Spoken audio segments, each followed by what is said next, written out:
سمجھانے کی، سکھانے کی ضرورت ہے، ٹھیک ہو گیا اور مؤثر طور پر اس پر جو قانون سازی اور جو طریقہ کار ادارہ جاتی چاہیے وہ کرنے کی ضرورت ہے۔ درست ہو گیا۔ حسن نثار صاحب، آپ کے خیال میں کیا ہم تیار ہیں اس سے نمٹنے کے لیے، اور نہیں ہیں تو کیوں نہیں ہیں؟ ہاں، بالکل تیار نہیں ہیں۔ بنیادی بات ہے، میں وہاں سے شروع کرتا ہوں۔ عائشہ، معاشرہ جو ہے نا، یہ لفظ معاش سے نکلا ہے، ٹھیک ہے جی۔ اور جہاں معاشی استحصال اپنے عروج پہ ہوگا، بات اور طریقے کی ہے، وہاں بالآخر ہر شے زوال کی لپیٹ میں اور زد میں آئے گی۔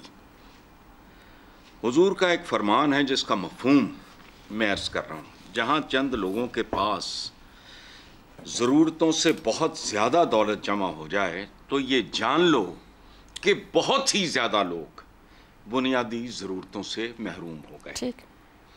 بھوک، ننگ، غربت، جہالت ہر قسم کے جرائم کی مائیں ہیں جو تھوک کے حساب سے بچے جنتی ہیں۔ ایسے جرائم کے پیچھے 90% فیکٹرز یہی ہوتے ہیں۔ صحیح۔ آپ کبھی ایک بات کرنا کہ مثلاً اس طرح کا سال میں 1000 کیس، میں مثال دے رہا ہوں، صحیح۔ ان میں سے دیکھنا کہ یہ کون لوگ ہیں، متمول، اچھے گھروں کے بچے، اچھی سکولنگ، اچھا ہر چیز، ڈسپلن، ظاہر ہے ہمارا خاندانوں میں بھوکے ننگے خاندانوں میں آپ نے ایک لفظ والدین کی عدم نگرانی، جی۔ وہ جنوں 2 وقت دی روٹی دا پیا ہے، عدم نگرانی، انہیں کیڑی نگرانی کرنی ہے؟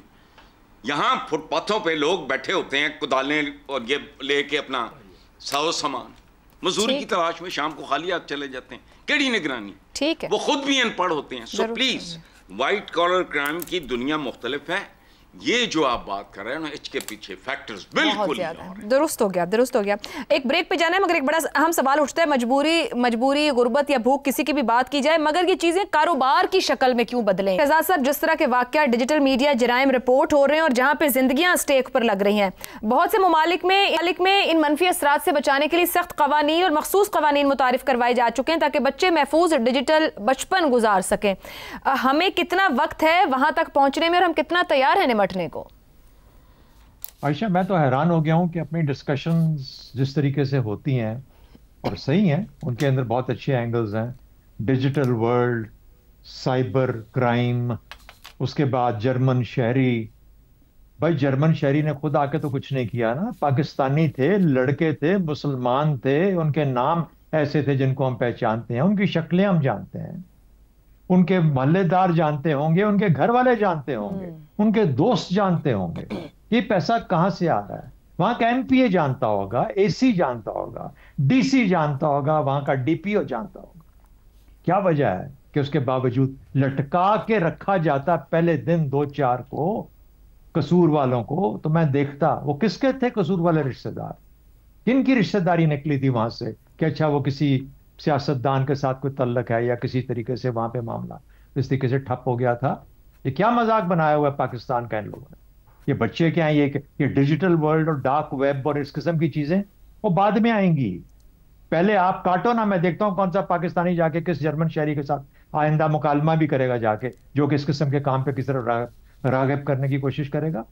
تو سزا نہ ہو تو پھر یہی کچھ ہوتا ہے۔ اگر آپ باتوں میں بات کو لجانا چاہتے ہیں، ایک سائبر کرائم کا اتنا بڑا ہم نے مقدمہ ڈھونڈا اور اس کے بعد سائبر کرائم اور ڈیجیٹل ورلڈ اور ڈارک ویب انہی جمیلوں میں ہمیں گھما دیتے ہیں، سزا کی طرف نہیں جاتے ہیں۔ لٹکا دو ان کو، ایک اس کا ایکسپریس سمری ٹرائل کرو، اڑا کے رکھ دو ان لوگوں کو جنہوں نے یہ کام کیا ہے، اپنے بچوں کو بچاؤ۔ اس کے بعد دیکھیں گے کہ ہم اس قابل بھی ہیں کہ ہم کسی نظام پہ چل سکیں یا نہیں چل سکتے۔ جس قسم کا نظام یہ لے کے چل رہے ہیں اس کی سزائیں بھی اسی نوعیت کی ہوا کرتی ہیں۔ اور جب آپ بہت زیادہ سوفسٹیکیٹڈ قسم کے کوئی سائیکولوجیکل اینگلز لے کے لوگوں کے دماغوں کو ٹھیک کرنا شروع کریں تو پھر بدقسمتی سے وہ صدیاں، اس کے لیے تو مواد بھی وہ چاہیے ہوتا ہے نا، قابل لوگ بھی وہ چاہیے جو کہ یہ کام کر سکتے ہیں۔ مجھے ایک شکایت ہے البتہ چیف منسٹر آف پنجاب سے، جس دن یہ ہوا، جس دن یہ پتہ لگا، اس دن میں نے ان کی طرف سے ایک بھی سٹیٹمنٹ نہیں دیکھی۔ وہ کوئی کارڈ کا اجرا کر رہی تھیں کسی جگہ پہ، کسی جگہ کھڑے ہو کے، لیکن اس جگہ پہ کھڑے ہو، پولیٹیکل لیڈرشپ کا کام کیا ہے؟ ایڈمنسٹریٹو مسئلہ ہے نا، لیکن آپ کے بچوں کا مسئلہ ہے. اور تو کہتی ہیں کہ میں پنجاب کی ماں ہوں. بالکل. تو پنجاب کی ماں کو وہاں اپنے بچوں کے پاس پہنچنا چاہیے تھا اور ان کو وہ اس طریقے سے مینج کرنا چاہیے تھا کہ جو کہ ایک مثال اور نظیر بن جاتا. Very valid. نہیں ہوا. آئندہ بھی اس طریقے سے چیزیں ہوا کریں گی, اسی ملک میں ہوں گی, اور آپ یہی بیٹھ کے نوحے پڑھا کریں گے اور نئی اس معاملات صحیح ہوں گے, کیونکہ ہم پتہ نہیں کتنے سالوں سے یہ باتیں کر رہے ہیں. درست ہو گیا.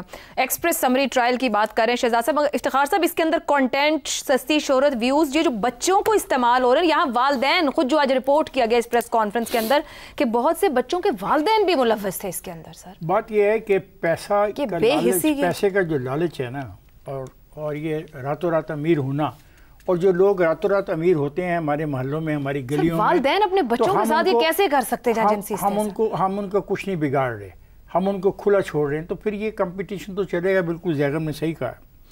دیکھیں بہرحال زیغم نے کہا ہے کہ جس طرح ہم اپنے گھر کو محفوظ بنانے کے لیے تمام کوششیں کرتے ہیں, چار دیواری کی, کھڑکی کی, دروازوں کی, سب کچھ, ہم اپنے بچوں کو محفوظ بنانے کے لیے کچھ بھی نہیں کر رہے. ہمارے بچوں کے ہاتھ میں جو موبائل ہے, ہمارا اس پہ کوئی کنٹرول نہیں ہے.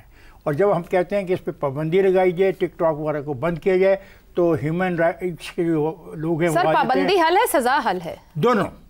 پروسیکیوشن, اب قصور کی بات کی, قصور کے بعد میں ان کو سزائے موت نہیں ہو سکی, کیونکہ جو ایف آئی آر پیش کی گئی بنا کے, سزا تو آپ کو ایف آئی آر پہ ملنی ہے نا, پروسیکیوشن نے جو کیس دینا اسی پہ ملنی ہے نا.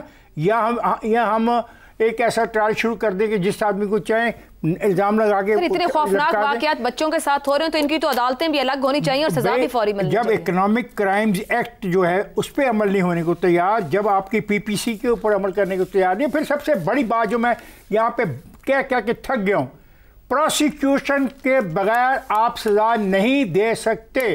اگر آپ دیں گے تو پھر وہ سزا یہ ہوگی کہ خود ہی آپ فیصلہ کرنے لگ جائیں گے, جس طرح بعض کیسز میں ہمارے علاقوں میں ہوتا ہے. ہم فیصلہ کرتے ہیں یہ مجرم ہے, لوگ اکٹھے ہو جاتے ہیں اور اس کو مار دیتے ہیں. یہ نہیں ہونا چاہیے. پروسیکیوشن کیا کر رہی ہے, یہ قصور والے معاملے کو میں سمجھتا ہوں it's a challenging case for the prosecution of Punjab government. جہاں بھی اپیل پڑی ہے, جتنی بھی سزا ہوئی ہے, کیا چیلنج ہوئی؟ کیا سزا چیلنج کرنے کے بعد کسی کو بتایا گیا لوگوں کو؟ یہ بھی ایک سزا ہوئی ہے کہ اپنا اسلام آباد میں ایک عورت کا گردن کاٹ کے پھینک دینے کا. جب وہ اپیلوں میں جائے گی تو میڈیا کو بھی چاہیے فالو اپ کرے. یہ نہیں کہ میڈیا صرف ایک دفعہ کہانی بتا کے پیچھے ہٹ جائے. میڈیا کا کام ہے فالو اپ کرے, پروسیکیوشن پر دباؤ ڈالے, اور سوسائٹی بھی دباؤ ڈالے, اور گھروں کو محفوظ بناؤ. اپنے بچوں کو ویسے ہی محفوظ بنا کے رکھو, جیسے تم نے اپنے گھر بنائے ہیں. ان کے پاس اگر موبائل ہے تو اس کے اوپر نظر ہونی چاہیے. قصور سے مظفر گڑھ تک یہ نہیں ہے, موبائل فونز اور کیمراز ہر جگہ پر موجود ہیں. اسی لیے ضرورت ہے حکومت, انتظامیہ اور معاشرے کے لیے کہ الرٹ ہو جائیں. چیلنج بہت بڑا ہے.